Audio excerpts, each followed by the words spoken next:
Alhamdulillahirabbil alamin, summa salatu wassalamu ala nabil mursalin sayyidina wa maulana Muhammadin wa ala alihi wa sahbihi ajmain, amma ba'd.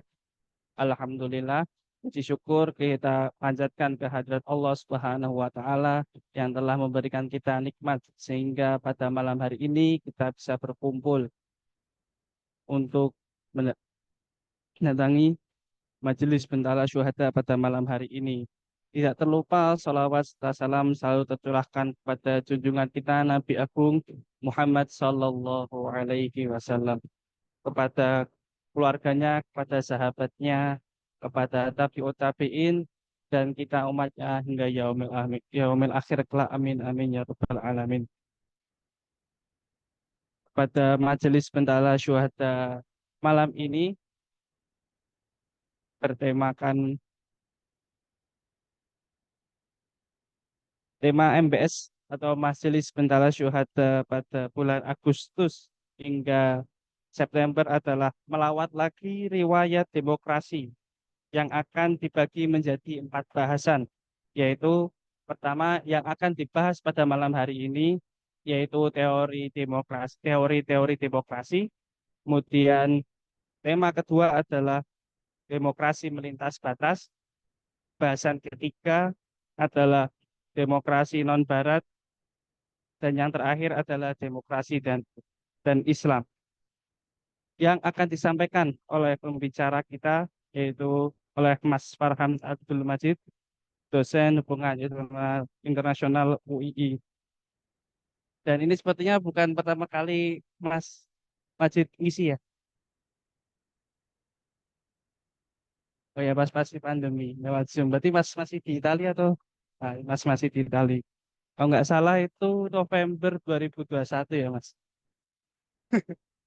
Saya masih ingat itu pas itu membahas radikal Islam in Western Academy itu. Pada malam hari ini Mas Majid akan membagikan kepada kita tentang teori-teori demokrasi, dan tanpa berpanjang kalam, pada Mas Majid kami persilahkan. Baik, terima kasih. Bismillahirrahmanirrahim. Assalamualaikum warahmatullahi wabarakatuh. Innal hamdalillah nahmaduhu wa nasta'inuhu wa nastaghfiruh wa na'udzu billahi min syururi anfusina wa min sayyiati a'malina. May yahdihillahu fala mudilla lahu wa may yudlilhu fala hadiyalah. Asyhadu an la ilaha illallah wa asyhadu anna Muhammadar Rasulullah. Rabbi shrah lana sudurana wa yassir lana umurana wahlul 'uqdatam min lisanina yafqahu qawlana. Allahumma ftah alaina futuhal arifina bil hikmah wa anshur alaina min khazain rahmatik wa dhakkirna ma nasina ya dzal jalali wal ikram. Amma ba'd. Ibu bapak dan juga teman-teman sekalian yang hadir baik di Masjid Syuhada maupun di Zoom ya. Eh, Alhamdulillah kita bisa bertemu kembali di Majelis Bentala Syuhada ini, dan kali ini kalau sebelum-sebelumnya saya biasanya hanya satu-satu ya. Waktu itu tentang eh, radikalisme, kemudian tahun berikutnya tentang eurosentrisme begitu ya. Sekarang satu topik tapi dibagi jadi 4 sesi gitu. Terkait dengan demokrasi, sebuah tantangan tersendiri, dan tampaknya akan baik kalau kita mulai dengan teori dulu. Dan teori-teori ini saya mau beri dulu teori-teori demokratisasi. Ya, kenapa? Karena saya pikir akan lebih baik jika kita melihat demokrasi sebagai sebuah proses ketimbang demokrasi sebagai sebuah sistem atau demokrasi sebagai sebuah eh, apa namanya bentuk pemerintahan yang tampaknya akan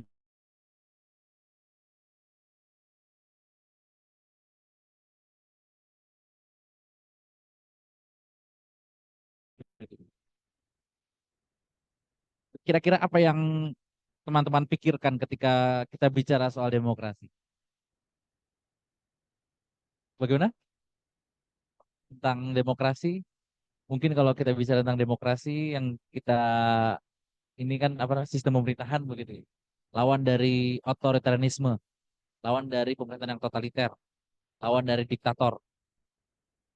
Itu nggak salah karena definisi demokrasi sendiri kalau kita belajar di ilmu politik itu ratusan jumlah. Dan dari ratusan definisi itu ya kita tentu bakal ngelihat kira-kira mana yang cocok atau yang tepat kita gunakan sebagai cara kita memandang sebuah permasalahan.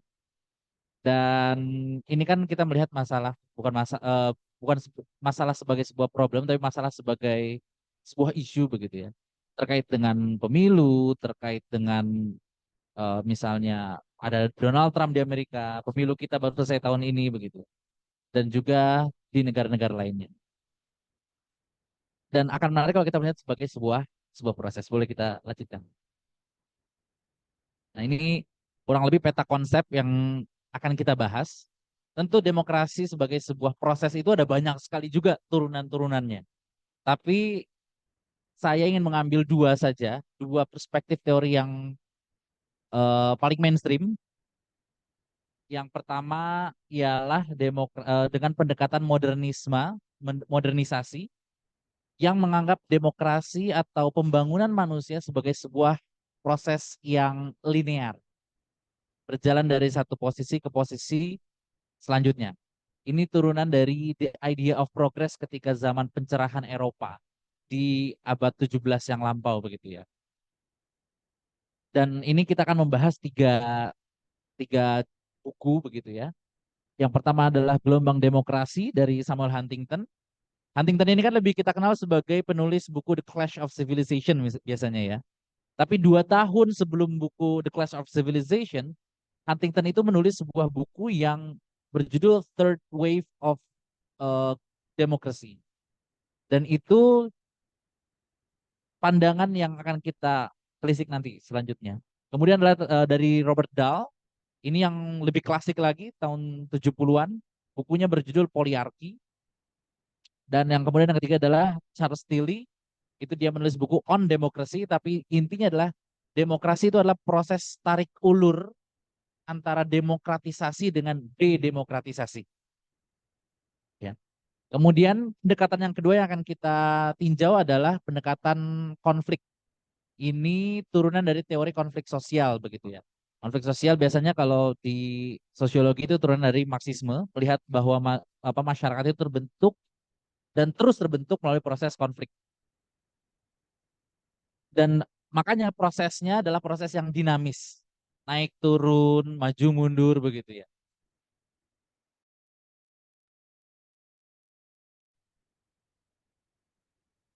Telah lagi, yang pertama dari Charles Bois, itu adalah Demokrasi dan Redistribusi, bukunya tahun 2006. Kemudian yang kedua Kelas Menengah dan Demokrasi. Ini juga menarik bagaimana kita nanti akan melihat kelas menengah itu dengan demokrasi itu hubungannya seperti apa. Ada dua. Yang pertama bukunya Barrington Moore Jr. Ini buku klasik tahun 66 diterbitkannya. Sementara yang lebih baru tahun 2006, 40 tahun kemudian adalah buku yang ditulis oleh Acemoglu dan Robinson. Nah ini menarik karena ini semacam sequel. Kalau Barrington Moore itu dia menulis buku judulnya The Social Origin of Dictatorship and Democracy. Kalau Acemoglu Robinson, Economic Origins of Dictatorship and Democracy. Dan nanti ada buku lagi yang baru terbit tahun ini, Colonial Origin of Dictatorship and Democracy. Nanti kita akan bahas secara singkat. Dan yang terakhir adalah dari buku yang baru juga, baru terbit tahun 2022. Ini dari disertasi yang ditulis oleh penulisnya dan mendapatkan penghargaan disertasi terbaik di Amerika pada tahun itu tentang kelas menengah, tapi melihatnya dari perspektif bagaimana kelas menengah mendukung otoritarianisme, timbang teori yang justru menyatakan bahwa kelas menengah akan mendukung demokratisasi. Boleh kita lanjut? Kita masuk dulu ke pandangan yang berakar dari perspektif modernisasi. Saya mungkin izin berdiri ya, kayaknya lebih enak berdiri daripada duduk. Biar lebih semangat begitu. Modernisasi itu adalah sebuah ide, gagasan yang lahir ketika Eropa mengalami masa-masa pencerahan. Kalau katanya Auguste Comte kan manusia itu berkembang, ya kan? Idea of progress itu kan adalah manusia itu berkembang mengalami progres dari masa dia sebagai apa teologis, kemudian metafisik, kemudian akan berlanjut ke tahap positivis.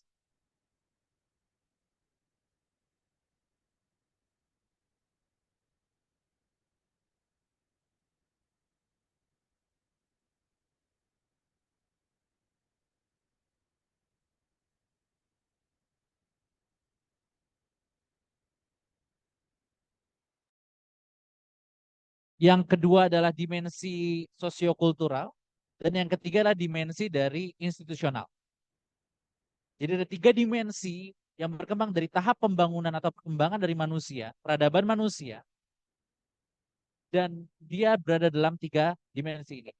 Dalam dimensi sosioekonomi yang terjadi adalah modernisasi, ya. Yang dulunya menggunakan apa sistem produksinya itu sifatnya apa hanya bercocok tanam begitu ya. Kemudian terbentuklah ekonomi industri. Sosioekonomi dia membentuk dari masyarakat yang ekonominya berbasis apa sedentary, kemudian berkembang menjadi masyarakat yang industri. Dan komponennya yang dibangun adalah resource atau sumber daya sosioekonomi, ya, kekayaan, sumber daya alam, buruh, gitu ya, yang menjadi faktor-faktor produksi. Kemudian kontribusi terhadap development apa human development itu adalah enhancing people's capability. Jadi kemampuan manusia untuk membuat pilihan-pilihan baru. Misalnya kalau dulu ya sebelum ada industrialisasi kita mungkin tidak akan bisa membayangkan kita saat ini sedang bicara ada teman-teman yang mengikuti dari Zoom begitu kan dari berbagai tempat di luar Yogyakarta. Kemudian dengan adanya industrialisasi kita bisa itu memungkinkan. Jadi kapabilitas manusia untuk memilih sesuatu, untuk melakukan sesuatu jadi lebih luas, jadi lebih besar. Yang aspek yang kedua adalah cultural dimension, socio-cultural dimension. Dan ini adalah perubahan dari value, nilai yang dipegang oleh manusia. Bagaimana kemudian komponen pembangunannya? Yakni melalui ekspresi manusia terhadap nilai yang dia pegang itu. Dulu mungkin kita nggak melihat orang itu harus bekerja, punya pekerjaan tetap, full time job begitu ya. Tapi sekarang kalau kita ngelihat, kalau nggak ada full time job itu malah aneh begitu kan. Kenapa? Karena ada value yang berubah. Dari manusia itu ya, dia harus ada pekerjaan gitu ya. Kemudian kontribusi terhadap pembangunan manusia adalah, nah kalau tadi adalah yang berkembang adalah kapabilitasnya, di sini yang berkembang adalah prioritasnya. Kenapa? Karena mencerminkan value yang dia miliki. Prioritas manusia itu apa sih? Yang paling dan terutama itu apa? Yang ingin dia kejar. Kemudian yang ketiga adalah aspek institusional. Nah inilah demokratisasi. Peran demokratis di sini. Komponennya dari pembangunan manusianya adalah civil and political liberty. Bebasan sipil dan kebebasan politik. Karena apa? Karena dulu sebelum terjadi proses demokratisasi ya, kekuasaan itu kan dipegang oleh kekuasaan politik dipegang oleh segelintir orang begitu kan. Entah itu raja atau dia tuan tanah atau dia orang kaya begitu. Mereka yang memegang kekuasaan politik. Yang akhirnya berkembang adalah people's entitlement. Entitlement manusia kalau dulu itu ya dia kepada keluarganya, makanya kita kenal sistem kinship ya, sistem kekeluargaan. Orang itu dipanggil ya berdasarkan nama keluarganya kan nama belakangnya gitu. Tapi kemudian sekarang orang itu entitlementnya apa? Oh saya warga negara apa Indonesia, warga provinsi mana gitu kan. Saya adalah seorang guru, seorang pegawai, seorang PNS. Entitlementnya manusia itu menjadi lebih beragam. Nah, underlying theme-nya adalah ide besarnya adalah meningkatnya dan meluasnya human choice. Kenapa? Karena dulu perspektifnya adalah deterministik. Manusia itu hidupnya ditentukan oleh alam. Manusia tidak punya banyak pilihan, kemudian dikembangkan dengan adanya modernisasi itu artinya apa? Manusia menjadi punya pilihan, menjadi bisa membuat prioritas, dan dia bisa kemudian melekatkan dirinya uh, apa title-title tadi, dan disitulah kemudian yang menjadi uh, pergeseran manusia yang tadinya teistik menjadi humanistik. Nah, ini dari bukunya Wells dan Inglehart dan nanti mungkin kita akan bahas lebih dalam terkait dengan value worldview tadi di pertemuan berikutnya begitu ya. Yang kita ingin ambil adalah yang tadi aspek institusionalnya. Boleh kita lanjut? Nah, ini teorinya dari Huntington, tiga gelombang demokratisasi. Demokratisasi menurut Huntington ditulis tahun 91 ya bukunya terbitnya. Itu ada tiga kali gelombang. Gelombang pertama adalah gelombang panjang yang bermulai dari tahun 1820-an, masa-masa revolusi. Inilah buah dari revolusi Prancis, revolusi Inggris, dan revolusi Amerika, gitu ya.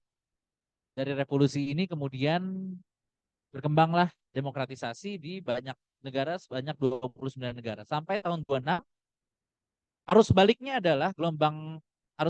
adalah ketika terpilihnya Mussolini, Hitler, fasisme itu menggantikan demokrasi. Kemudian gelombang kedua adalah tahun 45 sampai tahun 62, itu setelah Perang Dunia Kedua disebut eh, demokratisasi negara-negara Protestan. Karena banyaknya terjadi negara Protestan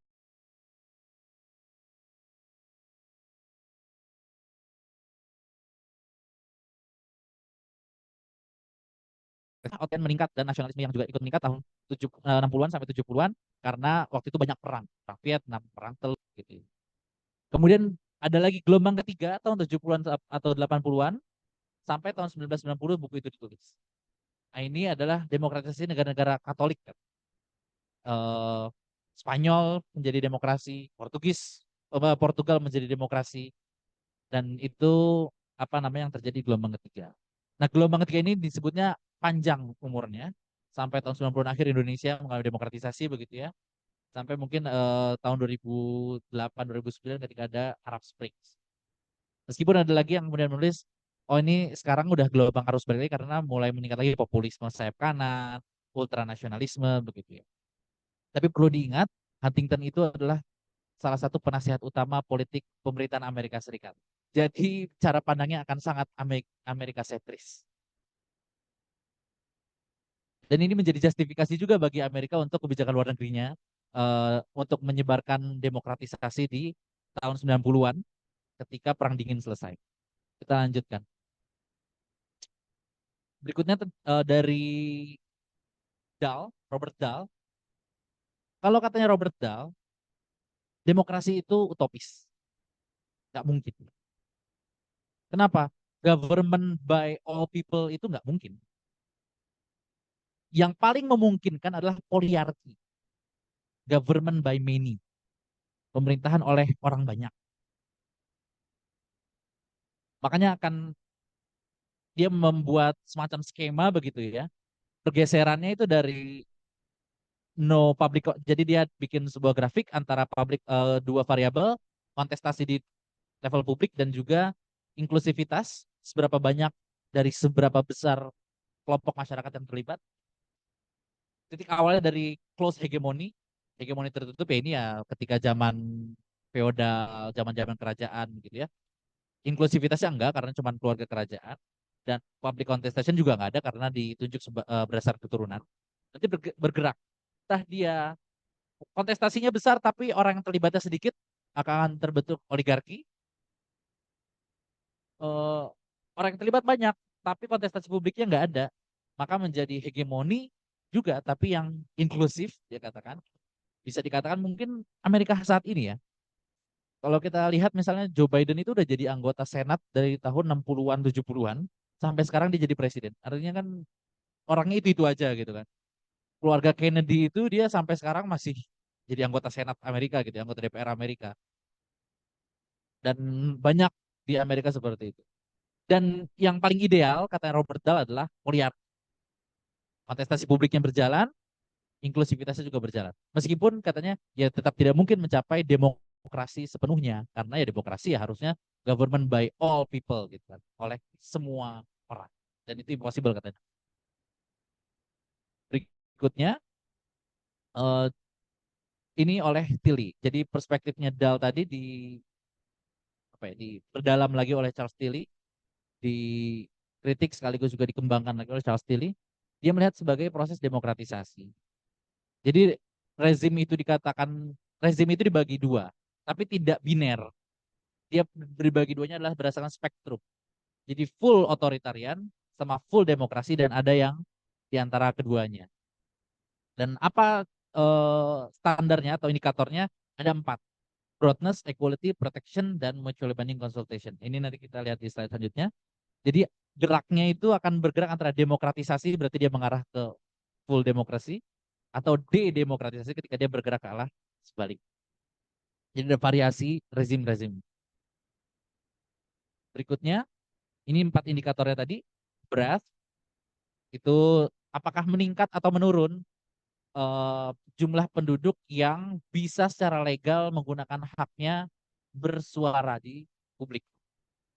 Kalau meningkat artinya demokratisasi.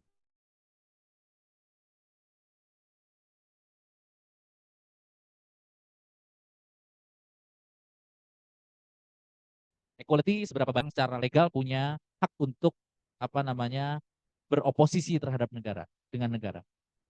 Kemudian juga proteksi, itu maksudnya adalah apakah dia meningkat atau menurun jumlah penduduk yang dipenjara tanpa alasan hukum yang jelas ya oleh pemerintahan. Disebutnya political apa prisoners ya. Kemudian yang keempat adalah mutually binding consultation.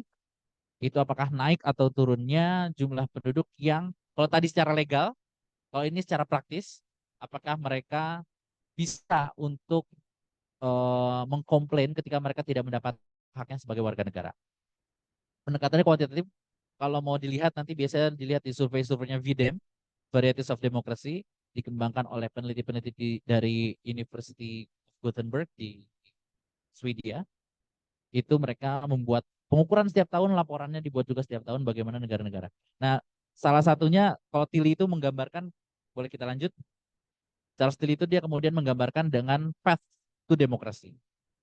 Jalan menuju demokratisasi. Proses demokratisasi itu seperti apa sih? Ya ini dibagi lagi seperti Robert Dahl tadi, tapi ini apa variabelnya berbeda. Variabelnya ada kapasitas negara dan juga demokrasi itu sendiri. Indeks demokrasinya. Apakah dia kemudian dalam prosesnya itu membentuk strong state, weak state, atau medium state yang dianggapnya sebagai sesuatu yang ideal. Nah, biar lebih jelasnya kita lihat contoh-contohnya. Di bukunya Charles Tilly ini ada beberapa negara yang menjadi contoh. Ada dua, yang pertama ini Prancis. Prancis ini rumit ya. Muter-muter deh. Dari apa republiknya kan Prancis kan berkali-kali jadi republik, kemudian jadi kekaisaran lagi, jadi republik lagi gitu kan. Ini begitu. Makanya prosesnya. Tapi ini prosesnya jadi ideal kalau menurutnya Charles Tilly karena dia tadi yang medium state kan. Kapasitas negara yang menguat, tapi demokrasinya juga ikut menguat. Ya, tahun 1700-an akhir itu Napoleon menang apa perang ya, jadi kaisar Napoleon. Makanya kapasitas negaranya kuat, demokrasinya rendah. Tapi kemudian demokratisasi. Kemudian Napoleon dibubarkan, balik lagi ke otoritarianism. Tapi negara tetap kuat terus bolak-balik sampai akhirnya pada saat buku itu tulis tahun 2006 dia sudah kapasitas negaranya maksimal, demokrasinya pun juga maksimal. Prancis.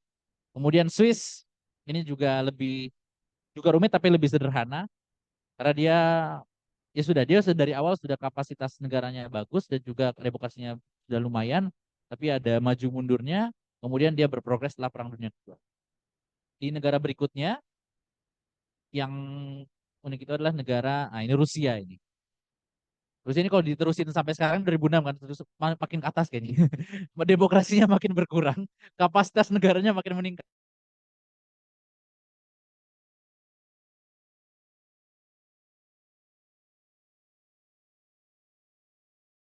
Kurva lonceng, bentuk arah gitu kan.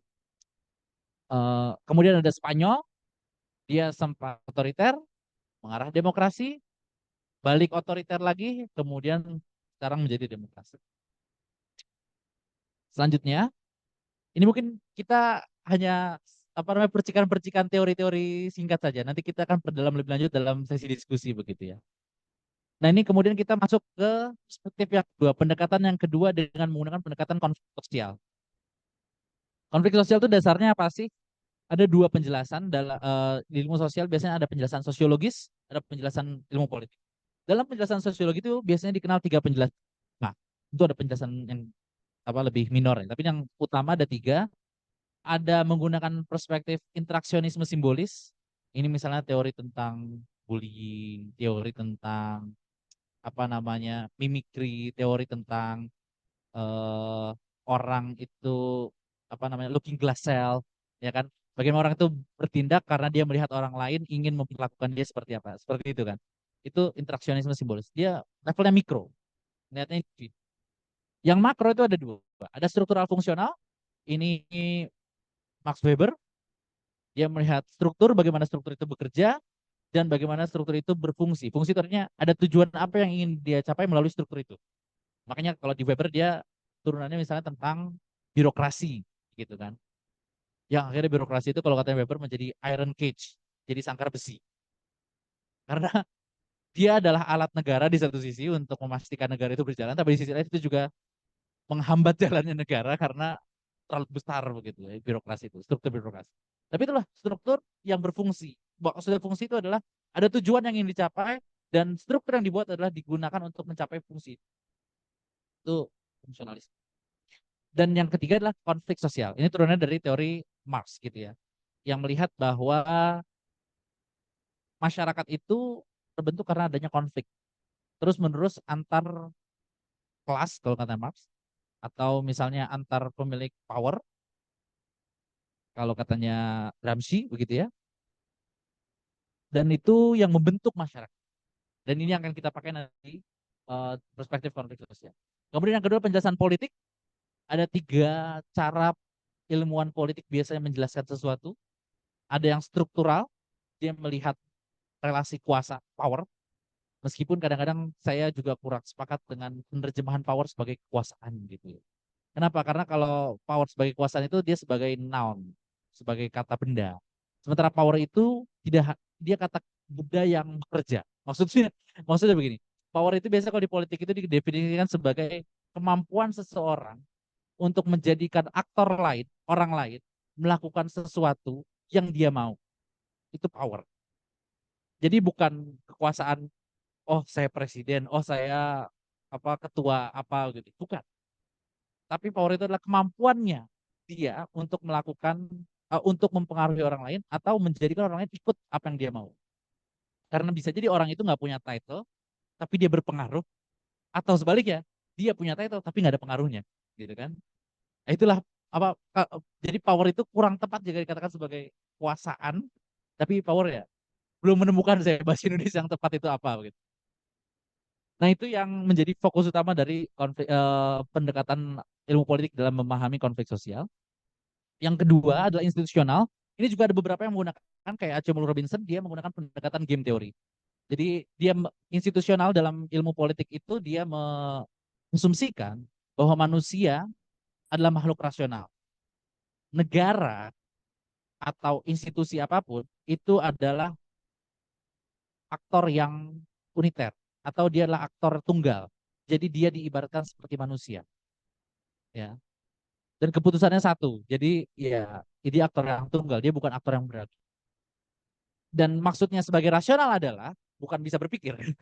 Maksud rasionalitas sebuah aktor itu adalah kalau manusia itu rasional, dia adalah orang yang memilih keuntungan sebesar-besarnya dengan mengeluarkan ongkos sekecil-kecilnya. Utilitarian. Dan dari situ turunnya adalah game teori.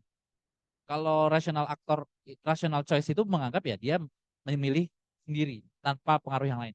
Yang lainnya kalau di ekonomi disebutnya ceteris paribus gitu kan.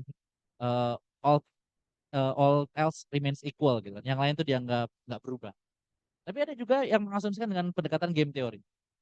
Kita dalam kondisi yang strategis. Strategis itu artinya apa yang saya lakukan, apa yang Anda lakukan, itu saling mempengaruhi, tapi kita sama-sama nggak tahu apa yang kita akan pilih. Dan kita memperebutkan satu hal yang sama. Jadi kayak apa ya? Kayak misalkan kita mau eh, kerjasama begitu ya, kerja kelompok eh, beberapa orang. Karena kita bisa pilihannya kita bisa ngerjain tugasnya atau kita nggak ngerjain. Teman kita juga gitu kan, ngerjain apa nggak ngerjain gitu. Kalau kita ngerjain tapi teman kita nggak ngerjain, dia jadi free rider. Kita doang yang kerja gitu kan. Atau sebaliknya kita nggak usah ngerjain deh biar dia aja yang ngerjain. Kata dia juga nggak ngerjain, akhirnya nggak selesai tugasnya gitu kan. Itu namanya teori permainan atau game teori. Kita ngelihatnya sebagai ada dua pihak atau lebih yang dia mengerjakan atau bertujuan yang sama, tapi pilihannya itu saling mempengaruhi gitu kan. Nah ini nanti di teorinya Archibald Robinson. Kemudian ada penjelasan yang ketiga adalah penjelasan kultural. Biasanya dari konstruktivis bahwa ya politik itu hasil dari apa? Misal yang paling terkenal teorinya Benedict Anderson tentang imagine communities. Negara adalah komunitas yang diimajinasikan. Jadi kalau katanya Anderson, kenapa sih ada sebuah negara? Bukan karena kan katanya kan kalau penjelasan teologis ya, negara itu ya dibentuk oleh Tuhan zaman Eropa zaman dulu begitu. Atau kalau di Eropa ya negara itu ya suku bangsanya. Orang Prancis ya negaranya Prancis. Orang Danish ya negaranya Denmark gitu kan. Orang Jerman ya negaranya Jerman. Tapi di banyak negara yang lain nggak seperti itu kan. Negara itu ya dikonstruksikan oleh orang yang punya kekuasaan, pimpinan tertinggi. Kita ini sebuah negara loh. Kita ini sebuah negara yang paling kentara ya Indonesia. Indonesia kan sebelum kita merdeka nggak ada nama Indonesia gitu kan. Nama itu ada ya hanya dari kalangan pejuang elit-elit apa orang-orang elit yang menjadi pejuang kemerdekaan. Kemudian menyatakan kita itu Indonesia. Ya mungkin banyak orang yang nggak pernah dengar Indonesia, akhirnya ya sudah kita Indonesia. Bagaimana prosesnya? Itu namanya konstruksi, konstruktivisme. Dia mengkonstruksi pandangan bahwa kita adalah bagian dari Indonesia. Dan sebelumnya kan kerajaan-kerajaan kecil kan, kerajaan Minang, kerajaan apa misalnya Samudra Pasai, kerajaan Bugis, kerajaan Sultanan Jogja misalnya gitu kan. Kemudian disatukan oleh sebuah konstruksi bahwa kita nih eh, satu negara yang bersama. Tapi itu nggak terlalu banyak dipakai di teori konflik sosial. Selanjutnya, ini yang tadi saya katakan di awal. Ada 3 buku menarik karena judulnya mirip-mirip. Cuman kata pertama doang diganti. Yang pertama bukunya Barrington Moore tahun 66 itu Social Origins of Dictatorship and Democracy. Jadi kalau kata Barrington Moore, kenapa sih sebuah negara itu menjadi demokrasi atau menjadi diktatorship? Itu proses sosial yang mempengaruhinya. Maksudnya apa? Proses perubahan dia dari masa feodalisme kerajaan itu, bagaimana konflik-konflik yang terjadi itu? Apakah dia kemudian membawa negara itu menjadi negara yang demokratis? Orang-orang ingin agar apa namanya sumber daya itu redistribusi begitu ya. Kayak misal di Inggris, kan kemudian dia menjadi negara yang demokrasi karena proses dari zaman dulunya ada pertarungan antara para elit kerajaan dengan elit ekonomi tuan tanah. Sehingga kemudian dipisahkan ada House of Lords sama House of Commons gitu kan di parlemen Inggris. Dan itu yang membentuk sistem demokrasi yang khas bagi Inggris. Tapi kemudian ada juga economic origins of dictatorship and democracy kalau katanya Acemoglu dan Robinson. Kalau Acemoglu Robinson itu melihat bahwa demokrasi itu atau negara itu jadi diktator atau menjadi demokrasi ya karena ada pertarungan terhadap sumber daya ekonomi yang dicari. Dan dia settingannya seperti game teori tadi. Karena sumber daya ekonomi itu terbatas, sementara orang yang mau menguasainya tidak terbatas, dan nafsunya juga tidak terbatas begitu ya. Jadi dia berada dalam kondisi yang strategis. Strategis artinya keputusan satu orang, orangnya juga membuat keputusan, saling mempengaruhi. Ya. Dan itu yang kemudian menjadi economic origins of dictatorship. Makanya kalau di bukunya Acemoglu Robinson itu yang dari sini kan mereka berdua kemudian menulis Why Nations Fail gitu kan. Kenapa sih sebuah negara itu gagal? Dasarnya dari sini. Ini yang versi akademisnya. Why Nations Fail itu lebih sisi populernya biasa bukunya. Kalau katanya Acemoglu Robinson negara gagal itu ya karena institusinya bermasalah. Institusinya institusinya ekstraktif. Dia tidak inklusif. Ekstraktif itu maksudnya adalah dia hanya mau mengeruk sumber daya, tapi dia tidak memikirkan bagaimana melanggengkan sumber daya pemanfaatan sumber daya itu biar bisa jadi lebih bermanfaat. Makanya ekstraktif. Makanya kekuasaannya ya hanya bagi-bagi siapa yang dapat jatah pengerukan sumber daya aja. Nggak bicara tentang inklusivitas. Inklusivitas artinya ada kompetisi di situ. Kan nggak bukan kalau di yang ekstraktif tadi ya kekuasaan yang menentukan kan. Si ini dapat ini, si ini dapat ini, si ini dapat ini. Nggak ada kompetisi. Gitu. Kompetisi mungkin ada tapi di antar elit saja. dan ke bawah itu nggak rasa begitu ya. Nah yang ketiga, ini buku baru jadi belum sempat saya baca. Ini menarik juga karena memang berangkat dari dua buku sebelumnya dan dia berkaitan dengan kolonialisme. Mungkin nanti bisa kita diskusikan di lain waktu. Baru terbit soalnya. Kita lanjut ke slide berikutnya. Nah, terkait dengan demokrasi dan redistribusi.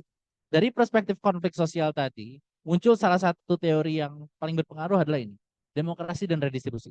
Kenapa sih sebuah negara itu berdemokrasi? Kalau yang tadi teori modernisasi, demokrasi is destiny. Demokrasi itu udah nasibnya. Manusia itu mau nggak mau dia bakal demokrasi. Kan gitu ya? Kalau tadi yang modernisasi tadi yang di awal-awal tadi. Ya, bagaimanapun prosesnya, negara akan mengarah pada demokrasi. Kalau di sini enggak. Demokrasi itu adalah hasil dari sebuah kontestasi atau dari sebuah keinginan. Nah, kenapa demokrasi? Kalau kata Charles Boyle itu ya ada janji redistribusi sumber daya dan kekayaan. Dalam bahasa yang lebih sederhana, Muhammad Hatta sebenarnya sudah pernah nulis lebih awal. Ini buku tahun 2006. Bung Hatta itu dulu bilang begini, demokratisasi politik itu akan berjalan jika kemudian menghasilkan demokratisasi ekonomi. Itu idenya Bung Hatta kan. Makanya Bung Hatta percaya terhadap koperasi, karena koperasi itu adalah demokratisasi dari sisi ekonomi. Ya. Prinsip dasarnya koperasi maksudnya kekeluargaan itu bukan dikuasai oleh sebuah keluarga, tapi kekeluargaan itu artinya adalah dia demokratis, setara. Siapa yang punya suara itu bukan karena dia punya duit paling banyak, tapi ya karena dia ikut di situ. Seberapapun duitnya dia punya suara. Itu prinsip dasarnya kooperasinya Bung Hatta. Makanya dari demokratisasi politik akan menghasilkan demokratisasi ekonomi. Dan keduanya harus berjalan seiringan. Kalau katanya Bung Hatta.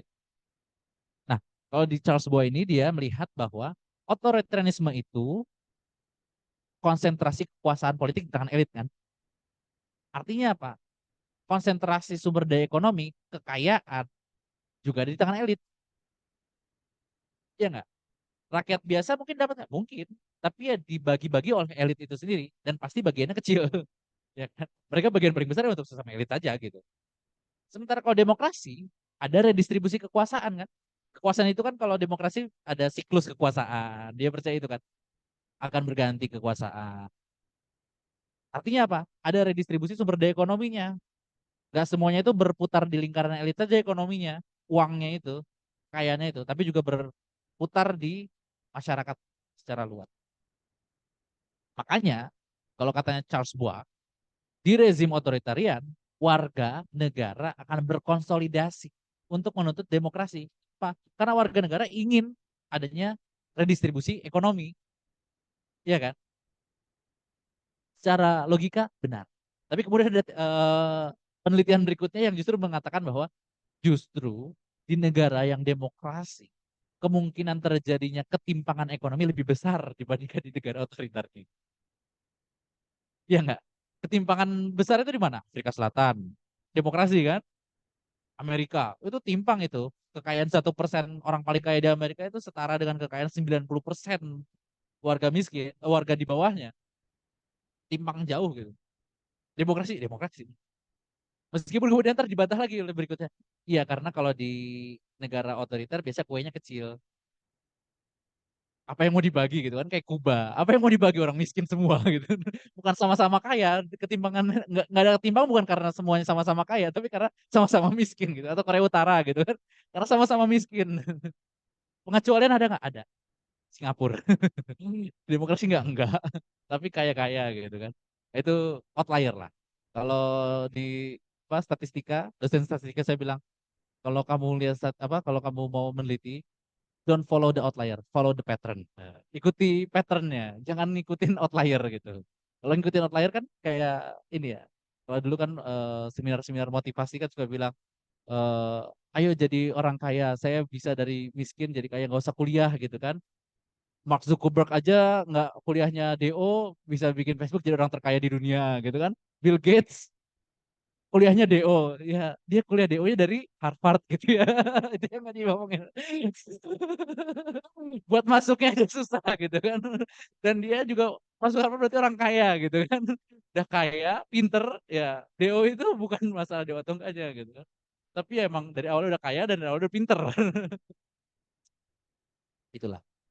Jadi jangan ikutin outlier, ikutin itu walau umum aja. Karena kita nggak sekaya dan sepinter Zuckerberg ataupun Bill Gates gitu ya. Oke, selanjutnya. Nah, ini yang terakhir. Buku yang terakhir ini eh, dari Brian Rosenfeld. Ini tentang tadi. Kalau katanya Charles Bois, katanya Acemur Robinson, kan tadi katanya demokrasi itu akan terjadi karena ada redistribusi kekayaan, ya kan? Atau ada kontestasi ekonomi sehingga terjadi demokratisasi. Kenapa? Karena tadi kan warga berkonsolidasi. Yang berkonsolidasi itu siapa sih? Kelas menengah. Kenapa? Karena kelas menengah mau dong dia naik kelas. Atau orang yang dari kelas bawah mau naik ke kelas menengah. Artinya dia berharap dengan ada demokrasi, sistem ekonomi ikut terbuka gitu. Tapi justru hal sebaliknya terjadi di penelitian Brian Rosenfeld. Brian Rosenfeld ini dia membuat penelitian di negara-negara ex-Uni Soviet dan ex-Eropa Timur. Bukunya baru tahun 2022. Dan penelitiannya pun dia dari sejak 90-an, sejak Soviet runtuh sampai tahun 2015-16. Yang terjadi justru sebaliknya. Lihat Rusia kan. Rusia itu pertumbuhan ekonomi bagus nggak? Bagus. Orang kelas menengahnya makin banyak kak, makin banyak. Tapi justru kelas menengah itulah yang mendukung Putin gitu kan. Jadi otoriter. Kalau di kalau di ilmu sosial pertanyaan disertasi yang bagus tuh kayak gini. Namanya research puzzle. Kenapa A bukan B? Kenapa teorinya bilang kalau banyak kelas menengah maka akan terjadi demokratisasi? Tapi kenyataannya di beberapa negara enggak. Kenapa? Nah, itu pertanyaan kalau kata dosen saya, ini kamu kalau pertanyaan ini dapatlah kamu apa S3 di kamus-kamus bagus gitu. Itu nyari research puzzle itu. Kenapa bisa terjadi di Rusia atau ya di negara-negara kayak Kazakhstan kan gitu kan? Pertumbuhan ekonomi bagus, kelas menengahnya makin banyak. Tapi yang dipilih itu lagi otoriter dan mereka maunya itu karena pertanyaannya adalah siapa sih yang mendorong pertumbuhan ekonomi? Itu yang nggak ada di teori-teori sebelumnya tadi. Teori-teori sebelumnya kan pengalamannya Eropa Barat kan rata-rata kan Eropa Barat, Amerika, Amerika Latin, yang mana pertumbuhannya rata-rata basisnya pasar.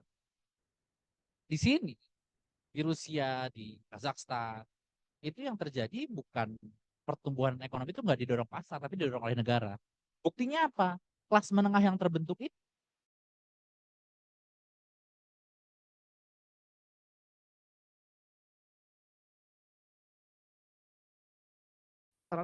di Rusia begitu.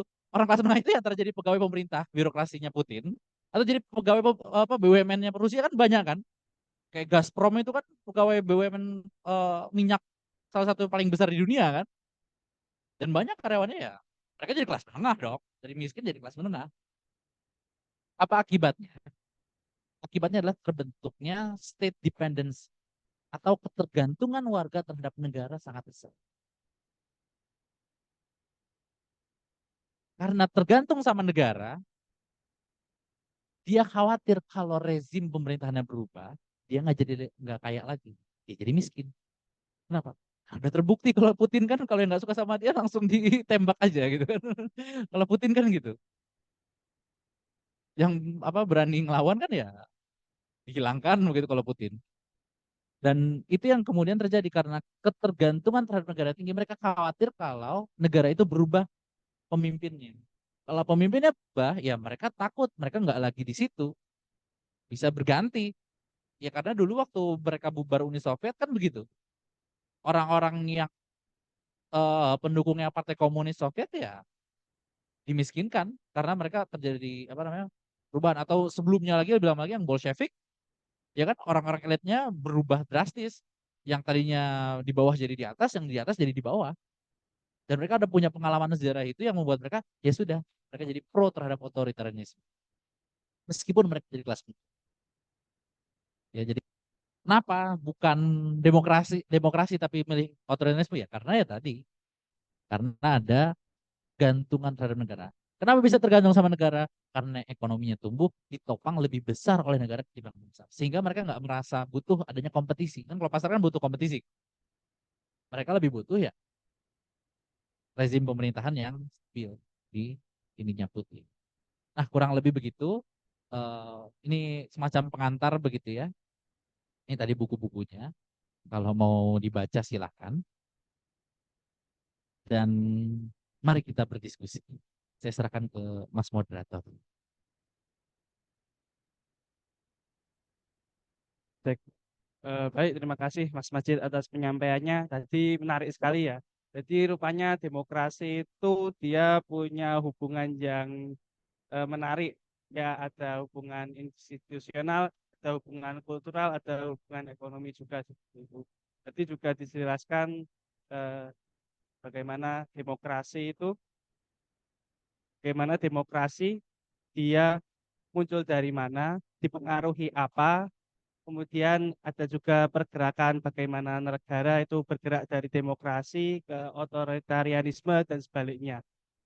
Baik, kita memasuki sesi diskusi bagi rekan-rekan baik di Zoom maupun di tempat pada saat ini. Jika ada pertanyaan bisa untuk yang di Zoom bisa raise hand, kemudian yang berada di tempat bisa mengangkat tangannya. Kami persilahkan.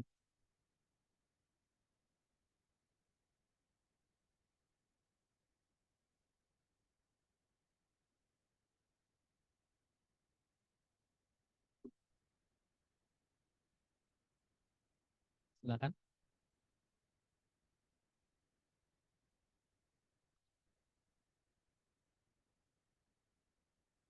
Kalau belum ada mungkin saya mengawali ya Mas. Oke.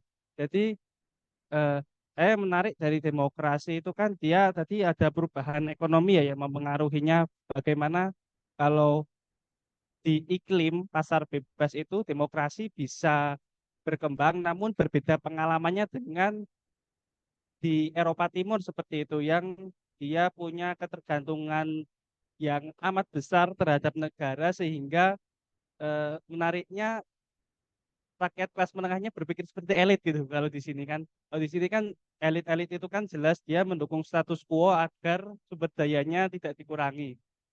Nah, kemudian ada pengalaman seperti itu. Nah, yang ingin saya tanyakan itu kan berarti jatuh bangunnya negara, jatuh bangunnya ekonomi suatu negara, misalnya dia dari ekstraktif kemudian menjadi industri ataupun sebaliknya gitu Mas. Jadi itu kan satu juga berpengaruh kepada demokrasi seperti itu. Nah, kemudian eh, yang ingin saya tanyakan Mbak juga itu, jadi kalau tadi kan ada dimensi ekonominya ya Mas. Berarti karena demokrasi itu sepemahaman saya itu dia unik di masing-masing negara itu. Berarti kalau ingin mengambil contoh dari dua spektrum tadi antara yang pasar bebas dan ketergantungan negara itu ada nggak Mas? Dia pengaruh kultural dari masing-masing negara atau masing-masing bangsa seperti itu Mas. Mungkin sekian itu dulu dari saya. Terima kasih Mas. Baik, pertanyaan menarik dari Mas Moderator terkait dengan pengaruh kultural tadi. Ya, memang di bukunya Bruno Rosenfeld itu dia nggak terlalu menyinggung soal kultural. Tapi ada satu bagian yang mungkin tadi belum saya jelaskan adalah dalam missing link-nya itu ada satu tahapan yang terlewat. Jadi kelas menengah, ekonomi tumbuh, kemudian kelas menengah tumbuh. Kelas menengah tumbuh artinya apa? Mereka semakin pendidikan masyarakat membaik gitu kan, pendidikan meningkat.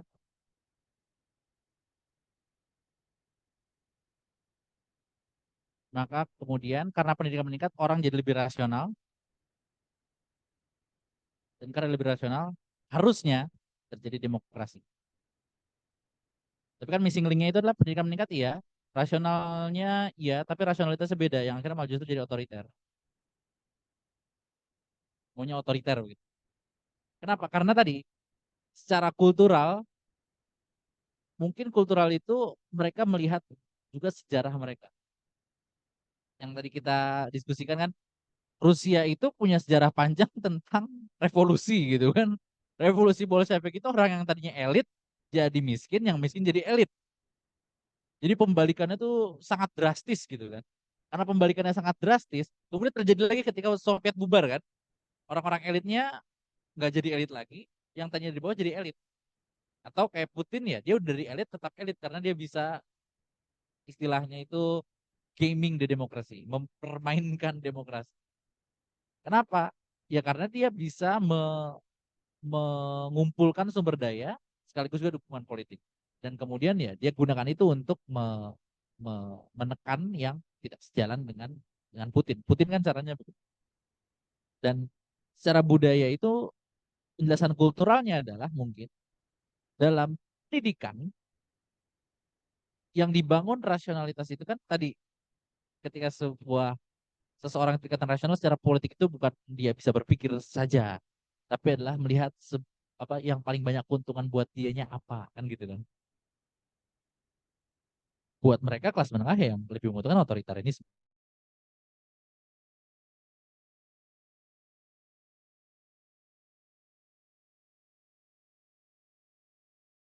Oh, umur penguasaan yang habis, Putinnya yang habis gitu. Itu kan ujungnya cuma di situ kan. Tas sumber dayanya yang bisa dibagi-bagikan habis, sehingga akhirnya udah nggak bisa lagi bertahan sistem bagian sumber daya alam yang terpusat di tangan elit atau Putin, atau ya Putinnya yang sudah habis umurnya gitu. Jadi harus mau nggak mau ada sirkulasi elit baru lagi yang naik. Nah, itu penjelasan mungkin kurang kultural gitu kalau tadi secara apa definisi tadi kultur, tapi bisa dikatakan ya tadi secara pendidikan, pendidikan itu membentuk rasionalitas, tapi rasionalitasnya itu ya sebatas pada siapa dapat apa seberapa besar. Oke. Baik, terima kasih Mas Sajid atas jawabannya. Boleh saya respon Mas? Siap. Jadi menarik ya. Ternyata bercabangnya itu ada di rasionalitas hasil dari pendidikan. Jadi ternyata juga dia eh, terbangun pendidikan rasionalitas juga terbangun dari pengalaman-pengalaman kesejarahannya Mas. Oke. Baik, ini ada pertanyaan di Zoom. Ini pertanyaannya saya bacakan Mas. Ya, izin bertanya dari Nuruddin, apakah konsep kelas menengah sebagai motor demokrasi itu valid? Kalau tadi pakai kasus komunisme, bukankah komunis tidak mengenal kelas menengah? Nah, ini juga menarik. Kelas menengah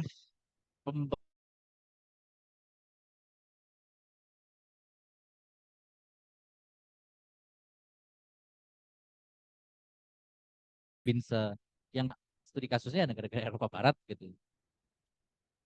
Kemudian juga ketika mereka melihat kelas menengah itu sebenarnya bukan secara nominal saja. Dalam arti dia penghasilannya sekian sampai sekian. Kayak klasifikasi di kita kan. Kalau penghasilan per bulannya kira-kira 1,5 juta itu udah kelas menengah. Apa aspiring middle class, kelas yang mau menengah. Kalau di bawah 1,5 miskin gitu, ini menjelang kelas menengah 1,5 sampai kurang lebih 3 juta. Terus di atasnya 3 juta sampai 5 juta udah kelas menengah. Menengah atas tuh 5 juta sampai 10 juta per bulan itu apa namanya klasifikasinya. Tapi eh, ini pembagiannya adalah berdasarkan tadi distribusi. Kelas elit ya yang pemilik kekayaan terbesar jumlahnya sedikit. Kelas bawah itu biasanya jumlah kekayaannya nggak jauh beda sama elit, tapi yang miliknya yang punya banyak. Jadi misalkan tadinya botol satu ini punya berdua, botol satu ini jadi punya 2.000 orang. Jumlahnya kekayaannya sama, tapi pembaginya jadi besar. Jadi distribusinya gitu itu miskin. Kelas menengah tuh ya di antara mereka itu. Apa memang di negara-negara komunis tidak mengenal kelas menengah, tapi ada kelas atau kelompok masyarakat yang diuntungkan dari sistem komunisme itu. Misal pegawai pemerintah. Mereka kan biasanya lebih diuntungkan karena mereka punya akses terhadap eh, apa namanya pemerintahan. Mungkin mereka tetap dapat jatah makanannya sama, tapi kan ada jatah rumah dinasnya lebih beda begitu kan. Tempat tinggalnya lebih dekat ke pusat kota. Jadi kelas menengahnya itu dari distribusinya, bukan dari nominalnya. Kalau nominal mungkin sama, tapi ya distribusinya itu nggak hanya uangnya, tapi kan kekayaan itu kan nggak hanya uang, tapi juga tadi title atau dia apa namanya rumahnya itu juga bisa disebut sebagai kekayaan. Kurang lebih begitu.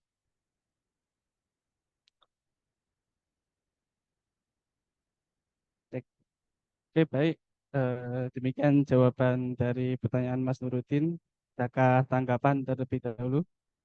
Atau kawan-kawan yang berada di sini, berada di offline, ada yang ingin mengajukan pertanyaan, berdiskusi, bisa mengangkat tangannya. Atau dari Zoom juga kembali. Mungkin panitia. Oh, ini silakan Mas.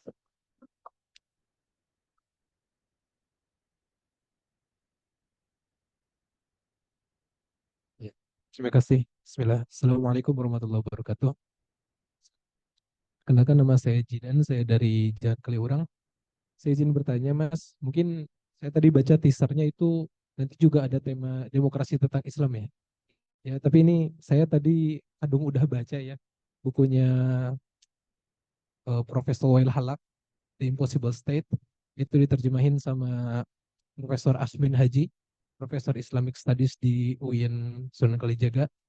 Itu tesisnya kata Romin Haji yang dimana ya murid beliau juga di McGill Institute of Islamic Studies. Tesis Prof Halak di buku ini itu tentang bagaimana aplikasi syariah terhadap politik modern dan juga konsep negara modern yang dimana secara umum tuh kita dituntut globalisasi hegemoni barat, tapi Islam secara ideologi hukum tidak kompatibel terhadap hegemoni barat tersebut. Saya belum baca lebih lengkapnya tentang apa tidak cocoknya. Mungkin istilahnya Mas Majid bisa memberikan sedikit paparan tentang itu. Demikian, terima kasih. Assalamualaikum warahmatullahi wabarakatuh.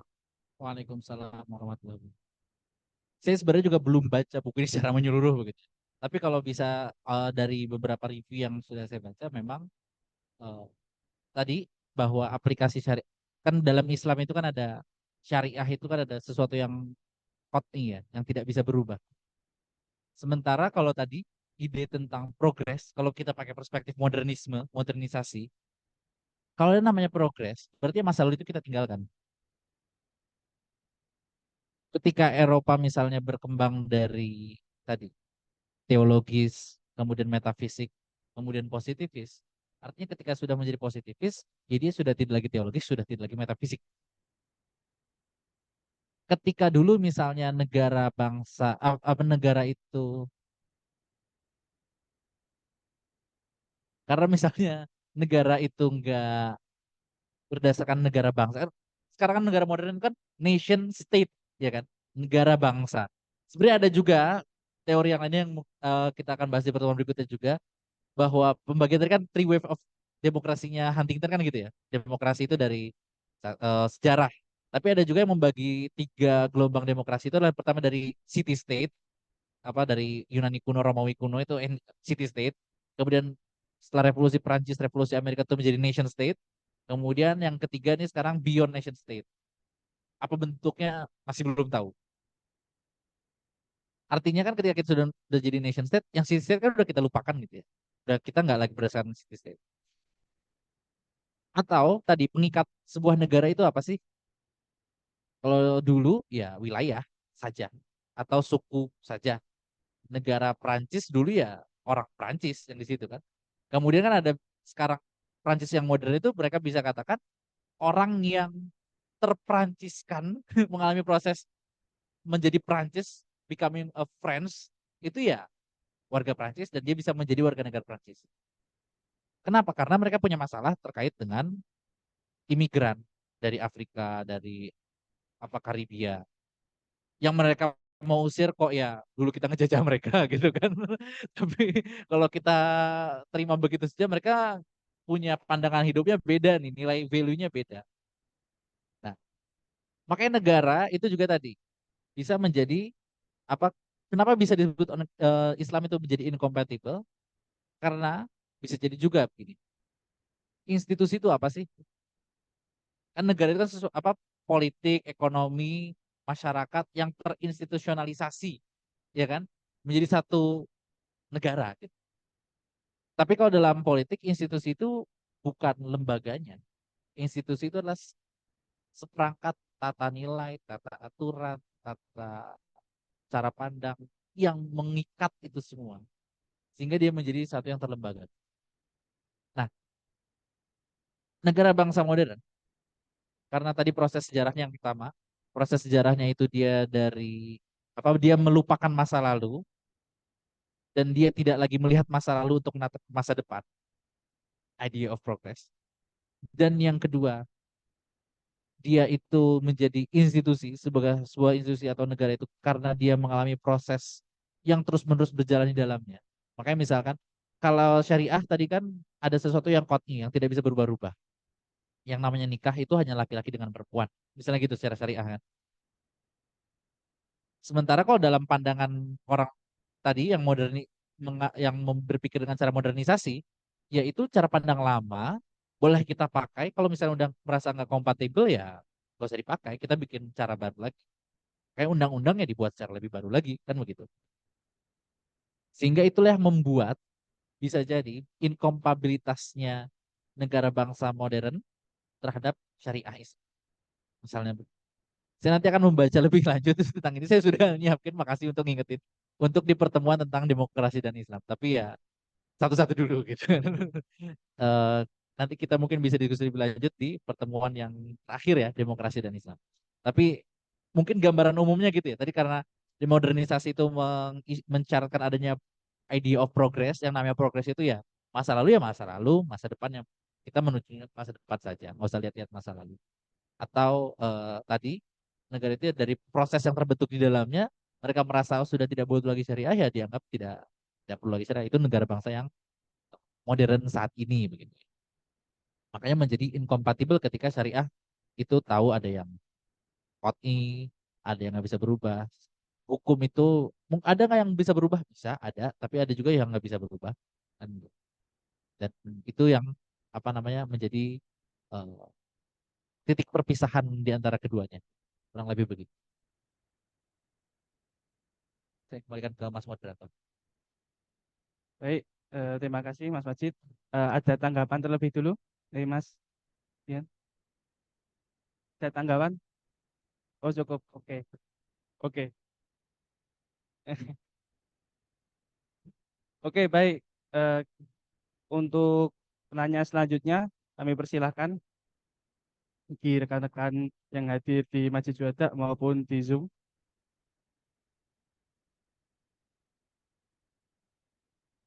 Saya ingin tanya lagi Mas. Jadi habis penjelasan dari Mas Majid kan tadi kan banyak disinggung tentang distribusi, kemudian di awal juga disinggung tentang power. Nah, kan di apa argumen-argumen tentang distribusi kekuasaan, bagaimana distribusi kekuasaan dan sumber daya ekonomi itu mempengaruhi suatu negara dari demokrasi atau menjadi otoritarian atau otoritarian menjadi demokrasi, ekonomi berubah dari sedenter, dari yang ekstraktif menjadi industri. Nah, kalau seperti itu tuh apakah mantra Vox Populi Vox Dei itu apakah masih valid Mas gitu?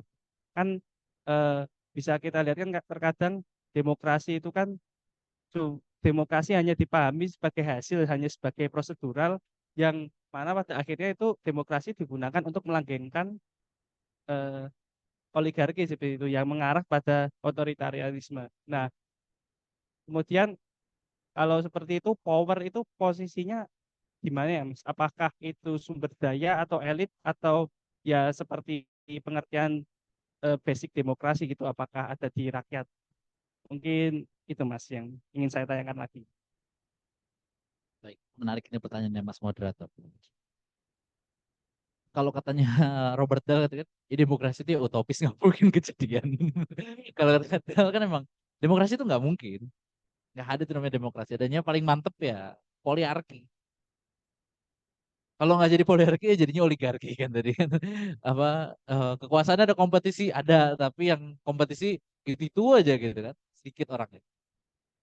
Nah, memang doktrin tentang Vox Populi, Vox Dei itu kan tidak melihat demokrasi sebagai proses kan. Dia melihat demokrasi sebagai sistem atau sebagai sebuah hasil, ya kan? Dan itu juga mungkin kenapa alasan saya nggak melihat demokrasi sebagai itu, tapi lebih tertarik dengan demokrasi sebagai sebuah proses. Tapi oke, itu hal yang menarik. Di mana kemudian posisi power di situ. Kalau kita tadi ngelihat power itu sebagai bukan hanya sebagai kekuasaan, sebagai sebuah kata benda, tapi dia juga sebagai kata benda yang kerja, begitu ya. Kata benda sekaligus kata kerja.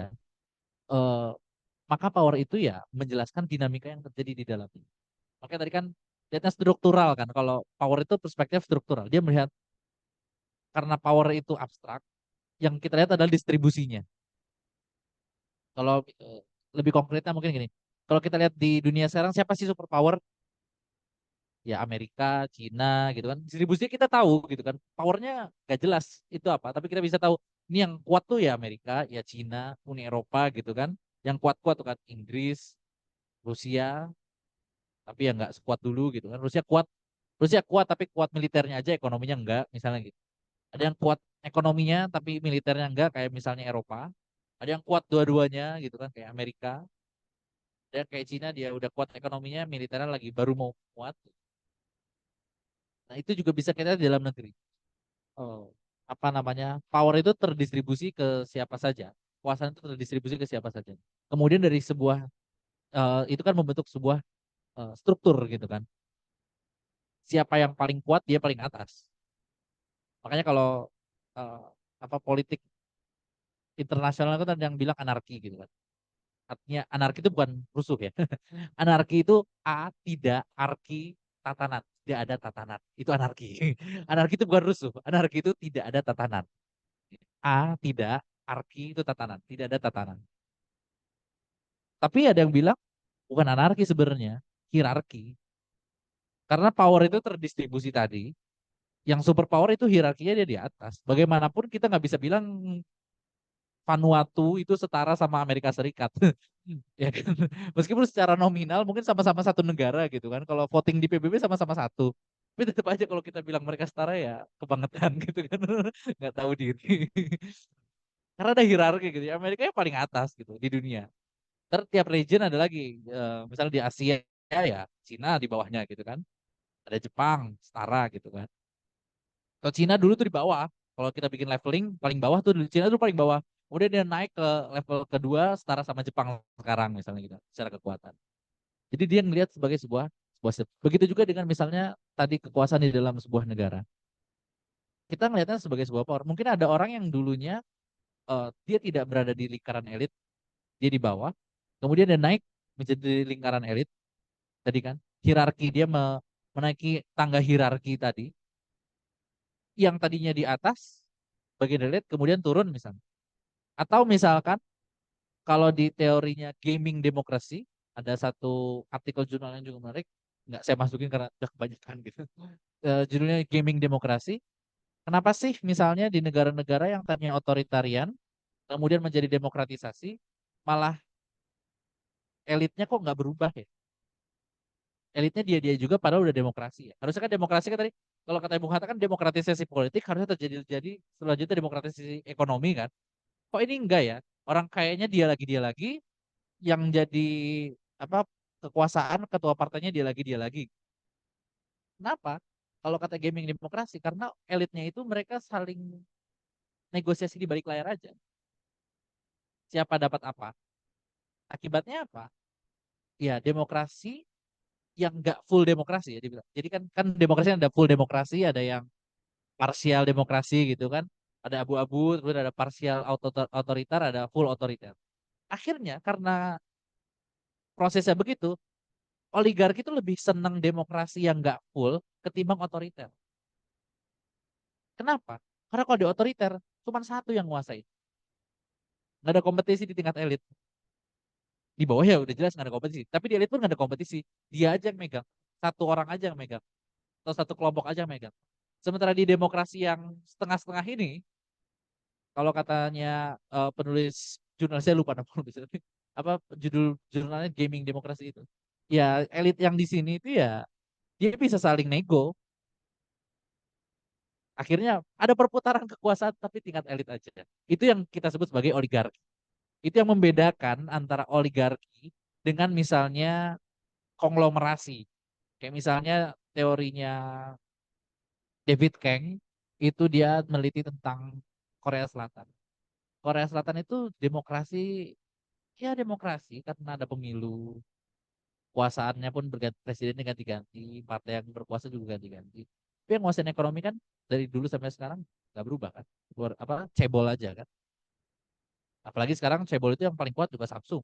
50% kekayaannya Korea Selatan itu ya Samsung. Penyumbang 50% GDP-nya Korea itu Samsung. Sendiri loh, satu perusahaan. Kenapa? Karena ya kalau katanya David Kang, adanya konglomerasi. Konglomerasi itu apa sih? Konglomerasi itu, tahu batu konglomerat ya? Batu konglomerat itu kayak batu marmer, tapi kalau marmer itu dia dari batu kapur. Konglomerat itu batu yang terbentuk dari kumpulan batu-batu di sungai. Kalau ada di sungai itu biasanya ada batu yang ada yang warna hijau, ada yang warna merah, ada yang warnanya kuning, nyampur jadi satu batu. Itu namanya batu konglomerat.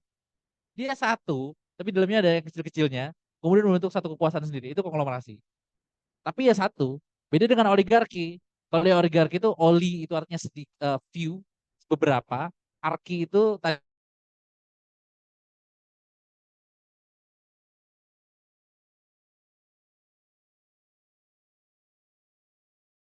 kalau di Korea Selatan namanya chaebol itu Samsung, apalagi Korea itu yang dari LG, Hyundai. Nah itu ya mereka-mereka aja.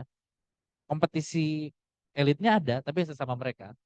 Politik ya berganti-ganti, tapi mereka pasti salah satunya entah dari keluarganya Samsung atau dari apa di endorse sama keluarganya Hyundai atau siapa ya, baliknya ke situ lagi gitu untuk mengamankan bisnis yang kekuasaan ekonominya itu. Jadi eh, powernya bagaimana? Ya itu tadi, power itu melihat dinamika dalam struktur yang dinamis tadi. Ya. Karena tadi kan penjelasannya konflik sosial itu kan dia prosesnya proses dinamis bukan proses yang linear. Yang lebih Baik, terima kasih Mas Majid. Bagi saya sudah mencerahkan ya. Ini kita ada pertanyaan. Oh, oke, ini ada sedikit dari Mas Nuruddin ya. Setahu saya Halak mengutip Hans Kelsen ketika membahas demokrasi. Kalau tidak salah ada semacam paradoks dari konsep bias politika yang sering diasosiasikan dengan demokrasi. Padahal menurut Kelsen, demokrasi itu bukan pemisahan kekuasaan, tapi pemusatan kekuasaan di tangan rakyat. Halak tidak suka istilah Islamic State setahu saya, karena istilah state itu merujuk pada fondasi negara modern Barat.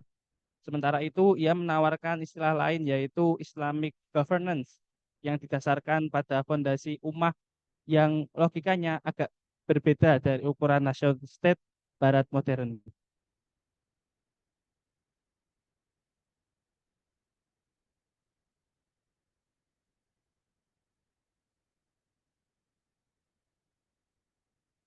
Ini ada paradoks.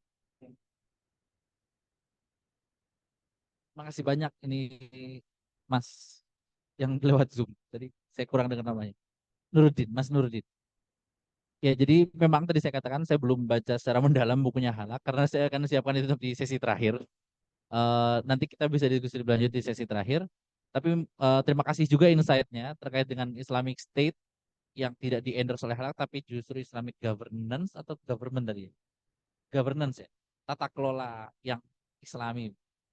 Karena mungkin eh, memang state itu ya tadi akarnya dari nation state, yang mana itu adalah konstruksinya Barat modern kan. Pengalamannya Barat modern ya nation state yang menjadi bentuk final, mungkin bukan final ya, bentuk yang saat ini terjadi dari proses sejarah mereka yang kemudian menjadi kita terima bersama, mau atau tidak mau. Itu harus digarisbawahi, mau atau tidak mau. Dan berbeda dengan Islamic governance yang tadi konsepnya ummah. Ya memang dalam konsep ummah itu, seingat saya dulu pernah nulis juga tentang ummah. Ummah itu memang dia tidak ada, bukan bukan tidak ya. Dia kita tahu satu tujuan, ya kan? Kita punya satu akar yang sama, berbeda dengan misalnya kosmopolitanismenya Immanuel Kant yang akarnya sama gitu, tapi dan value-nya sama, mungkin kurang lebih mirip begitu ya. Tapi ya value-nya berbeda gitu kan. Kalau kosmopolitanisme ya ide-ide kosmopolitan, ummah ya ide tentang Islam begitu ya. Dan Islamic governance itu yang kemudian menyatukan itu bukan tadi ya. Nation state itu kan syaratnya kan kalau dari teori negara itu kan harus ada wilayah, batas wilayahnya jelas, harus ada penduduk, dan penduduk itu pun jelas dia warga negara mana, harus ada pengakuan dari negara lain gitu kan. Teori dasar lah sebuah negara tersebut.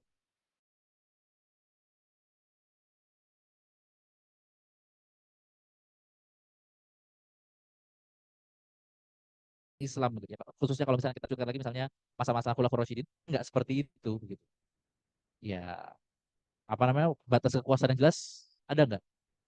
Bingung kita mendefinisikan batas kekuasaan yang jelas, wilayahnya itu sejauh mana. Ada yang memetakan nggak? Ada, tapi ya itu kan perkiraan ya, bukan pastian karena nggak ada. Kalau sekarang kan batas negara satu negara lain kan benar dibatasin sampai garis lintang, garis bujurnya itu kan ditentuin titik-titiknya gitu kan. Kalau dulu kan ya nggak sebegitu. Itu mungkin yang membedakan antara Islamic State dengan Islamic Governance. Dan makasih ini menjadi PR buat saya untuk di pertemuan berikutnya. Kita akan bahas lebih lanjut di pertemuan yang akan datang terkait dengan Islam dan demokrasi. Kurang lebih begitu. Eh, Baik, terima kasih atas tanggapannya, Mas Nurudin. Bagi rekan yang di Zoom, selain menulis, kalau ingin membuka mic juga tidak masalah. Dan kembali kami berikan kesempatan bagi rekan-rekan yang berada di Majelis Syuhada untuk mengajukan pertanyaan, berdiskusi mengenai topik yang sudah dibagikan oleh Mas Majid seperti itu.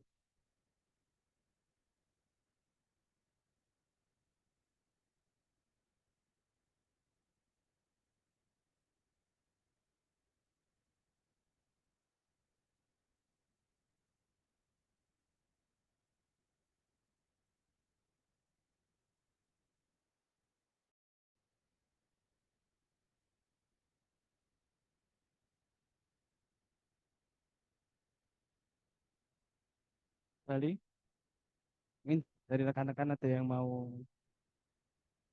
berdiskusi, yang di Zoom bisa menggunakan chat ataupun membuka mikrofon, kemudian kembali yang berada di offline di Masjid Syuhada bisa mengajukan, mengangkat tangan seperti itu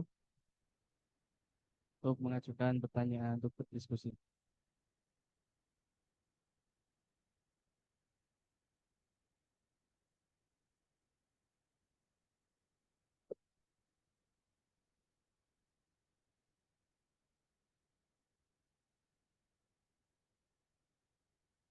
Bismillahirrahmanirrahim. Assalamualaikum warahmatullahi wabarakatuh.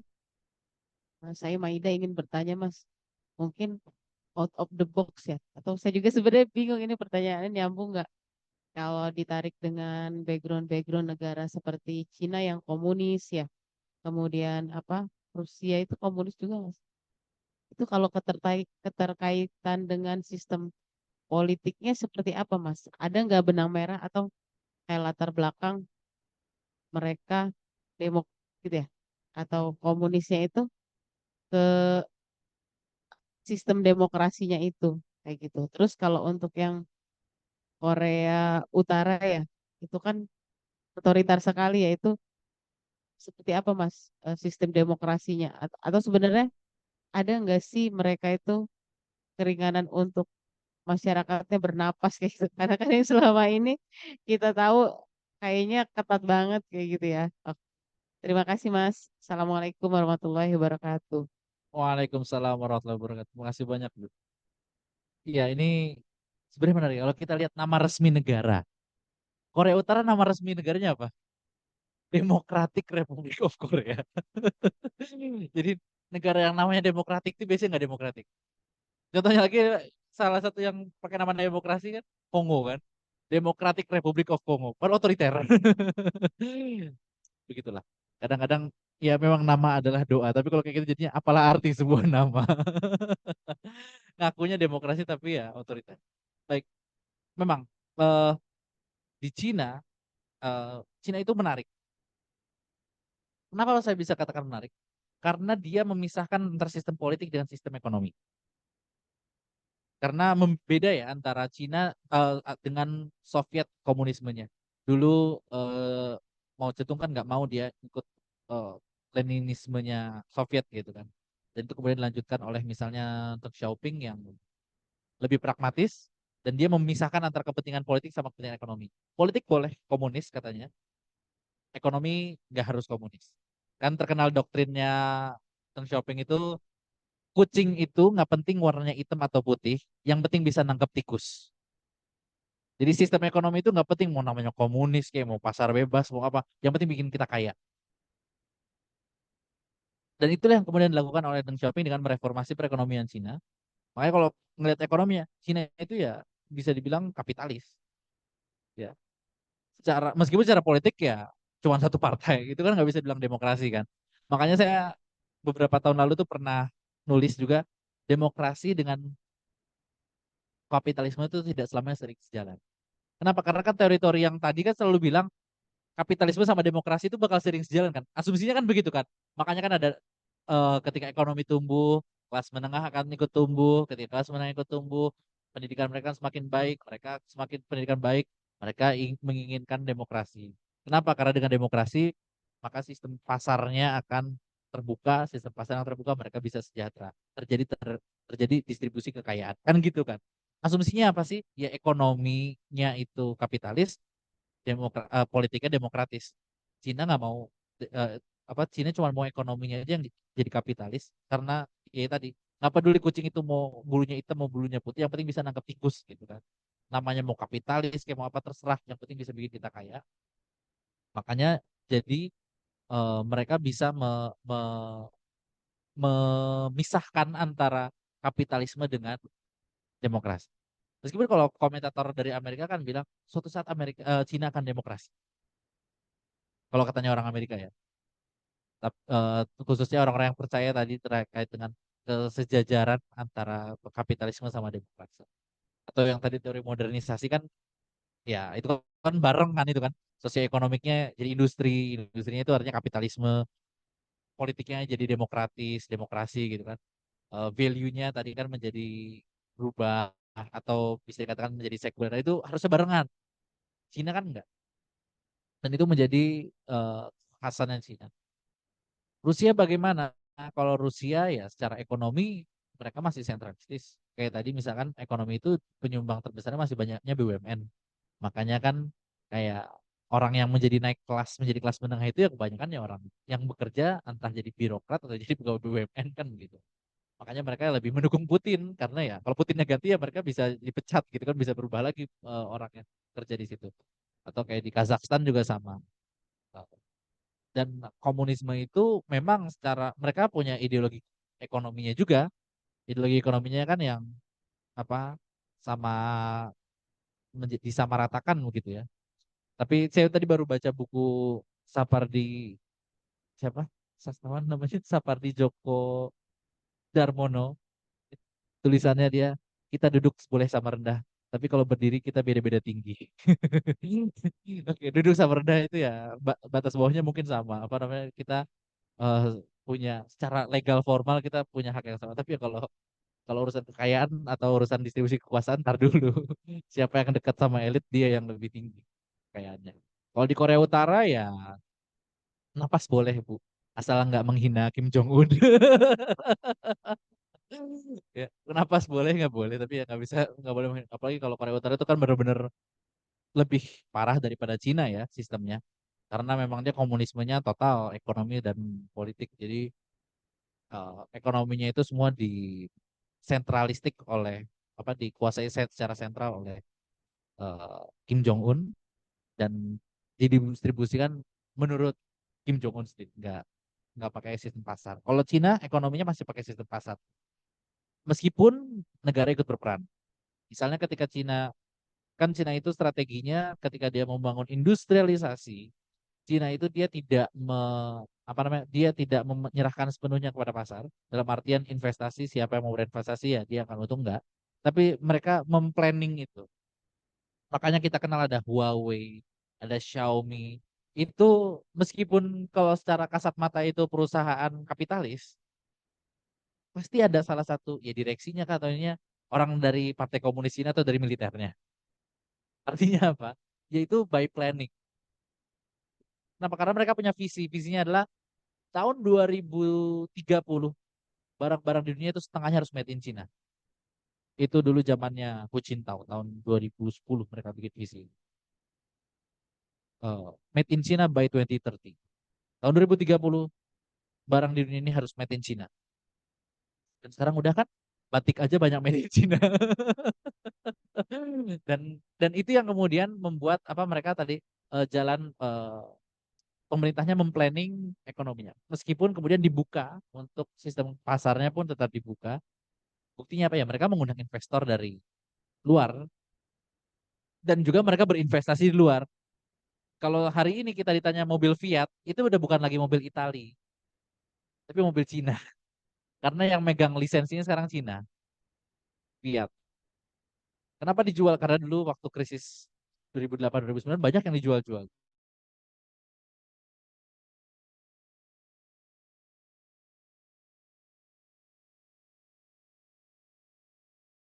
Lima 49 Cina. Di Jerman juga sama. Pelabuhan Hamburg itu 20-an% sahamnya yang punya Cina. Jadi ya mereka tidak hanya sistem pasar di dalam negeri yang dibuka, tapi mereka juga ikut kompetisi di sistem pasar internasional dan bisa kita katakan mereka dapat untung paling banyak dari sistem kapitalisme global. Salah satu yang paling banyak bersama dengan Amerika. Dan itu yang kemudian membantah asumsi tadi bahwa ekonomi itu harus berindustrialisasi akhir kapitalisme, politik itu institusinya harus menjadi demokrasi, dan value-nya tadi harus berubah menjadi sekularisme. Itu yang Cina membantah tesis. Apakah bisa berbalik lagi dalam beberapa tahun mendatang? Bisa jadi. Kita nggak pernah tahu masa depan gitu kan. Tapi trennya sampai saat ini ya belum belum ke arah sana. Tapi begitu. Baik, dari Mbak ada tanggapan? Cukup, oke, baik. Kembali ada pertanyaan kembali dari Mas Nurudin, Mas. Kalau sekarang istilah demokrasi kembali dihadapkan dengan konsep Asian values, itu bagaimana ya, Mas? Nah, kalau di Cina ya dikasih imbuhan with Chinese karakteristik. Itu, Mas. Ini memang tadi ya value ini kan penjelasannya kultural gitu ya. Siapa yang punya value? Oke. Ini sebenarnya Asian value itu kan dari istilahnya yang menawarkan istilah Asian value itu kan sebenarnya Singapura kan. Singapura itu merasa mereka perlu jadi kaya, tapi nggak mau juga ngikut sepenuhnya cara Eropa. Kenapa? Karena Eropa itu bisa jadi negara kaya itu 300 tahun. Amerika jadi negara kaya kurang lebih 200 tahun, 2 abad. Jepang itu 100 tahun. Cina 40 tahun. Singapura juga kurang lebih 40 tahun. Bisa lebih singkat malah ya. Singapura itu merdeka tahun 60-an akhir, udah jadi negara maju itu tahun 90-an. 30 tahun ya. Salah satu yang paling cepat tumbuhnya. Asian Value itu apa ya? Tadi asas mereka nggak. Kalau Singapura itu ada istilah khusus dia. Kan dia tadi outlier. Disebutnya benevolent authoritarianism. Ada buku yang ada literatur yang menulis gitu. Jadi dia otoriter tapi benevolent. Benevolent itu baik hati. Maksudnya baik hati apa? Mereka ngasih kesejahteraan keluarganya. Mereka membuka ekonomi dan politik berdasarkan sistem meritokrasi. Jadi siapa yang paling bagus, siapa yang paling pinter, dia yang menang. Dan itu yang dipakai sama Singapura. Kemudian juga misalnya Singapura itu juga tadi dijamin warga negaranya punya hak pendidikan, hak kesehatan, hak rumah, itu ada jaminannya. Jadi tapi pemerintahnya otoriter, nggak boleh dikritik, bukan nggak boleh, nggak mau dikritik. Jadi biasanya orang Singapura kalau mau mengkritik Singapura pakai koran Malaysia. Orang Malaysia mau mengkritik Malaysia pakai koran Singapura karena sama-sama nggak mau dikritik pemerintahnya. Ya, jadi apa namanya Asian value itu tadi apa namanya ada kita nggak mau ngikut sepenuhnya tesis yang ditawarkan oleh Barat. To some extent itu bagus gitu. Dalam artian kita nggak ngikut sepenuhnya resep yang dikasih sama Barat. Cina pun kan begitu ya. With Chinese karakteristik tadi dikatakan. Komunisme saja kan dibilang with Chinese karakteristik. Eh, sistem politiknya with Chinese karakteristik. Jadi ingat dulu ketika saya belajar tentang sistem politik Cina, apa sih salah satu China Asian value yang diambil oleh Cina adalah sistem yin and yang. Maksudnya apa? Yin and yang itu kan dia sistemnya harmoni gitu ya. Kalau di Barat kan dia nggak mengenal sistem harmoni. Sistem harmoni itu artinya apa? Ada dalam ekonomi maupun politik itu ada yang berperan seperti ibu, ada yang seperti bapak. Ada yang seperti atasan, ada yang seperti bawahan. Ada yang apa namanya di perannya memberi, ada yang perannya dibikin seperti kalau di Barat kan nggak ada begitu ya. Dia berkaca pada kesetaraan dan itu bekerja di Cina. Masalahnya adalah kalau Asian value itu kemudian kita gunakan hanya bukan untuk tujuan yang lebih besar, tapi tujuan yang justru mengecil menjadi satu keluarga sendiri. Selanjutnya bisa dibaca di banyak berita terkait Asian value yang seperti itu. Kurang lebih begitu. Jadi Asian value itu memang ada dan nggak cuma Asia ya. Misalnya di Afrika itu dikembangkan juga teori tentang Afro-kapitalisme. Bagaimana kapitalisme tapi dengan African value. Atau di mana lagi misalnya. Bahkan sama antara Eropa sama Amerika pun mereka nggak mau disamain. Kalau kita detailin lagi gitu ya. Sistem Amerika sama Eropa itu kan orang Eropa itu nggak mau mereka dibilang ngikutin Amerika. Pertama mereka merasa lebih tua dan yang kedua ya apa namanya sistem Amerika over individualistik. Di Eropa itu masih ada sistem kekerabatan itu masih masih dipegang. Value itu masih dipegang. Dan itu contoh misalnya ini mungkin cerita pengalaman gitu. Saya ada salah seorang teman dia orang Amerika kuliah di Eropa. Ketika dia kuliah di Eropa dia merasa lebih bahagia karena ketika kalau di Amerika dia lagi sedih orang ya nggak peduli gitu. Di Eropa tuh masih ada yang peduli. Bahkan hanya untuk sekedar menanyakan kabar, Hi, how are you gitu kan. Basa-basi itu masih ada gitu. Dan apa namanya kalau di Amerika ya kalau dia miskin ya udah gelandang di jalan aja. Kalau di Eropa selama mereka masih punya keluarga mereka masih masih bisa diterima oleh keluarganya untuk tetap tinggal bersama keluarganya. Jadi masih ada apa keluarga itu masih ada di Eropa. Yang itu sudah nggak ada di Amerika khususnya di kota-kota besar ya. Dia soalnya dari New York. Ya, New York ya apalagi gitu kan. Sangat individualistik dan makanya orang Eropa nggak mau disamakan dengan orang Amerika dan orang Amerika pun nggak mau disamakan dengan orang Eropa. Jadi ada bahkan di dua yang mengaku universal pun ada partikularitas. Ini Mas An lebih paham tentang universalitas dan partikularitas kayaknya. Antara yang universal sama yang partikular gitu kan. Kurang lebih begitu. Baik, terima kasih. Eh, oh ini, kapan Mas Nuruddin? Konon katanya contohnya adalah Jimmy Wales di Wikipedia. Tanya yang pasti.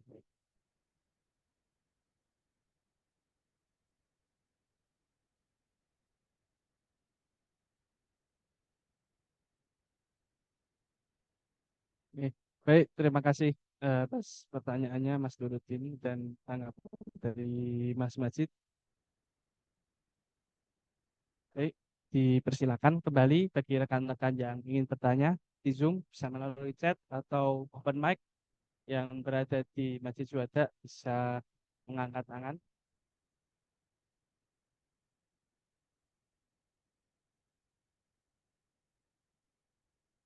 Jadi mau saya eh, tanggapi sedikit bisa Mas. Jadi kan yang saya tanyakan di awal tentang kultural itu ternyata juga dia berarti karena eh, tadi ya entitlement itu ya Mas. Jadi entitlement dari yang hanya bangsa, kemudian menjadi warga negara, kemudian ada spesifikasi yang lain dan yang lain.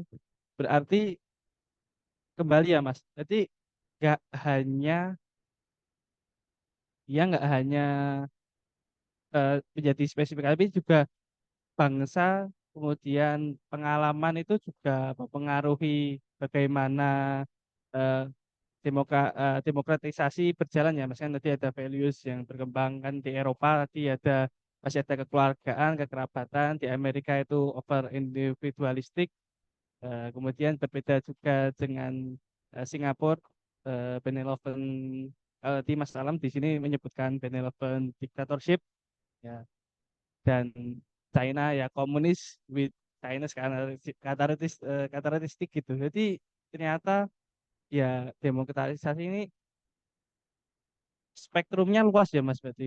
Jadi enggak kan awalnya kan yang saya pahami itu kan ya karena belum banyak banyak itu jadi ya hanya mungkin eh, ya tadi demokratis, semi demokratis, bu tadi semi otoritarian kemudian full otoritarian. Mungkin gitu tanggapan sedikit guys.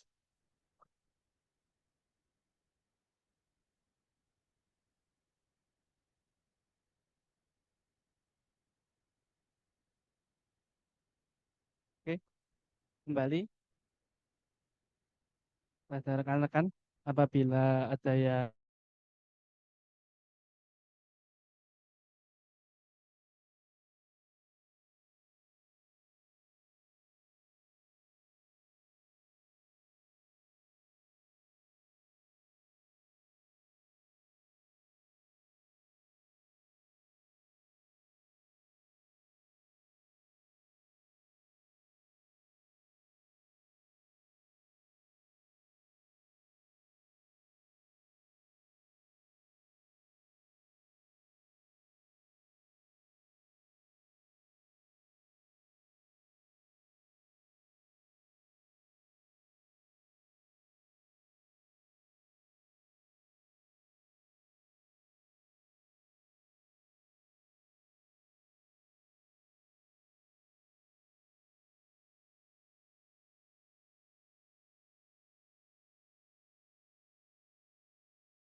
Cek, cek.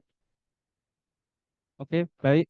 Terima kasih atas partisipasinya bagi rekan-rekan yang berada di Zoom maupun berada di eh, Ma- di Masjid Syuhada. Terima kasih atas diskusinya yang menarik pada malam hari ini tentang tema-tema demokratisasi bersama Mas Majid. Insya Allah di MBS selanjutnya kita akan membahas demokratisasi demokrasi melintas batas ya. Jadi untuk selanjutnya kita akan stay tune tetap dengan bahasan demokrasi. Baik, jika tidak lagi ada yang ingin memberi tanggapan, bertanya, kami cukupkan terlebih dahulu. Terima kasih atas perhatian rekan-rekan sekalian dan tanggapan serta pertanyaannya yang menarik pada malam hari ini. Sekian, Assalamualaikum warahmatullahi wabarakatuh.